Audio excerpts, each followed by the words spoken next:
We've been fighting a long time, and we have all lost so very much, so many loved ones gone. But you are not alone. There are pockets of resistance all around the planet. We are at the brink. You have no idea how important you are. If you're listening to this, you are the resistance. Ave Maria Stella, Dei Mater Alma, atque semper Virgo, Felix te porta. The following is from the Controversies on the Church Militant by Saint Robert Bellarmine.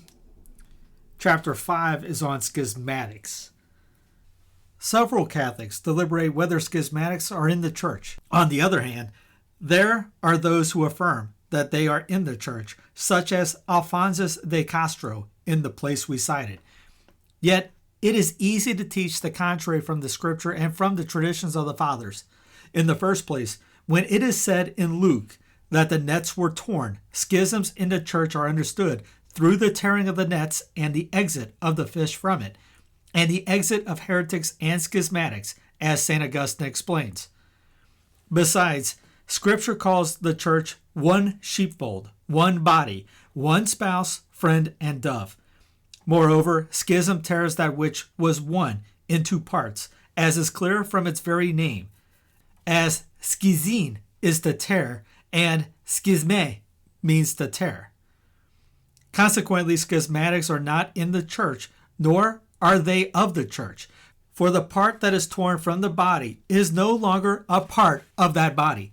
For that reason, Cyprian beautifully says that the Church is signified through the seamless garment of Christ, which was not torn, that we might understand the Church can be torn, but not in the manner in which a garment is torn, so that some parts remain equally part of the garment, but how a branch is torn from a tree, which dies right away while the tree still lives.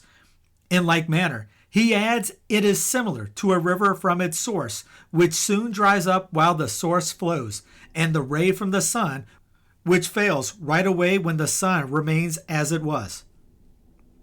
Or if one were to contend that the part torn from the Church is also a certain church, then he would make many churches, but that is against the Scriptures recently cited. Secondly, it is proved from the decrees of Pope Pelagius, who clearly proves that schismatics are not part of the Church. Moreover, the testimony of the whole Church witnesses the fact, since on Good Friday it prays for heretics and schismatics, that God would deign to recall them to the Catholic Church, which would not be the case if it believed they were in the Church. The testimony of the Roman Catechism also pertains to this, which is of no scantly authority in the Church of God. Thus, the Catechism separates schismatics from the Church in its explanation of the Creed. Thirdly, it is proved from the Fathers. Irenaeus, after he had said earlier in his work that a spiritual man judges all heretics and schismatics, and had enumerated them into many particular heresies, he also had added them under those properly called schismatic, and he concludes in the end, he will judge all those who are outside the truth, that is outside the Church. St. Cyprian says, the people has been joined to the priest even as the flock adheres to its shepherd. For that reason, you ought to know that the bishop is in the Church and the Church in the bishop. And if there would be someone who is not with the bishop, he is not in the Church. But certainly schismatics are not with the bishop, therefore they are not in the Church. Chrysostom said, the meaning of schism convicts them enough, or rather more its name is enough to strike them, since they had not become many parts, rather the one had perished, for they constitute these many into whole churches. And in another homily, he teaches that schismatics are like a hand that is cut from the body, which soon ceases to be a member, and he says in the same place that schismatics are in another church, even if they agree with the true Church of Christ in faith and doctrine. Jerome says, schismatics really separate a deceived multitude from the Church of God. Still, they do not do this from belief as heretics do. And again, we hold this is between heresy and schism. because a heresy holds a perverse doctrine, but schism equally separates from the church by reason of episcopal dissension. There note the word equally. Augustine says, "We believe in the Holy Catholic Church, since even the heretics and schismatics call their congregations churches, but the heretics violate faith in God by believing false things, while the schismatics leap from fraternal charity by wicked dissensions, even if they believe what we believe. For that very reason, neither the heretics pertain to the Catholic Church because he loves God, nor the schismatic because he loves his neighbor." Optatus of Miletus, speaking of schismatics, says, after deserting their Catholic mother, "The wicked sons run about outside of her and separate themselves, as you have done, being cut off from the root of the hated mother church by sickles, like rebels who recede by wandering away." In Book 2 of that work, he compares schismatics with branches, rivers, and rays cut off from the tree, font, and sun. Fulgentius says, "Hold most firmly, and do not by any means doubt that not only pagans, but also Jews, heretics, and schismatics, who in the present life outside the Catholic Church are going into the eternal fire." Next, Thomas Waldens holds the same thing, as well as John Driedo and other more recent writers. Lastly, it is proven from reason, from the very notion of what the church is, that it is one in regard to the union of members within her and with her head, but schism abolishes this union since it separates itself from communion with the head and other members. Moreover, the essential unity of the church consists in that union of that joining of the members among and with the head is proven, since there is a manifold unity discovered in the church. 1. The unity of the same beginning, that is, the calling of God. "No one comes to me," etc. 2. The unity by reason of the same final end, which is signified in Matthew 20, in that 1 denarius promised to all the workers. 3. By reason of the same means, that is, the faith, sacraments, and laws, according to what is said in Ephesians 4, one faith, one baptism. 4. By unity of the same Holy Spirit, by whom the universal church is steered as if by an external and separate captain. There are divisions of grace, but the same Spirit.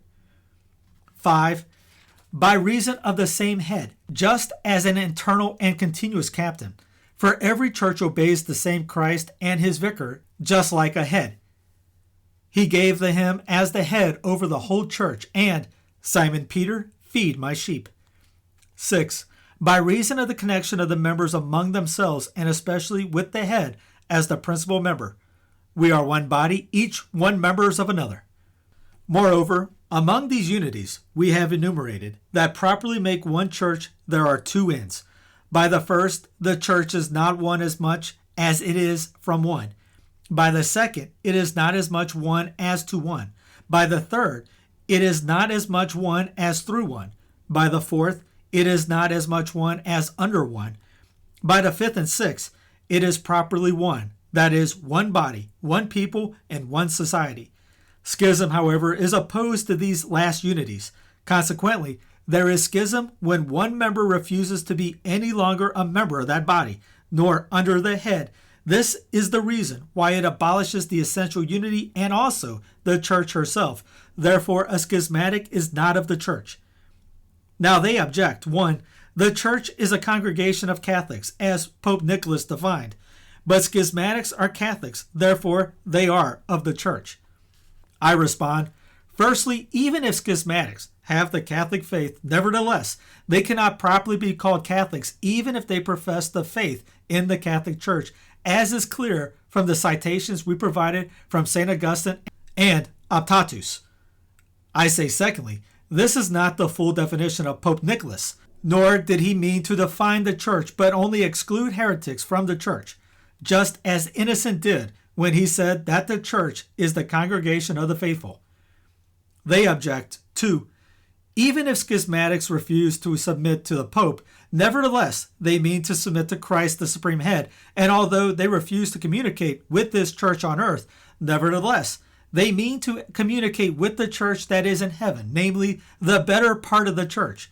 Therefore, They do not abolish the unity of the church, nor are they absolutely outside it. This argument is confirmed from like things. For if anyone would refuse to be under his particular bishop, nor communicate with that particular church under that bishop, and nevertheless he means to be under the Roman pontiff and communicates with the universal church, he cannot be said to be outside the church.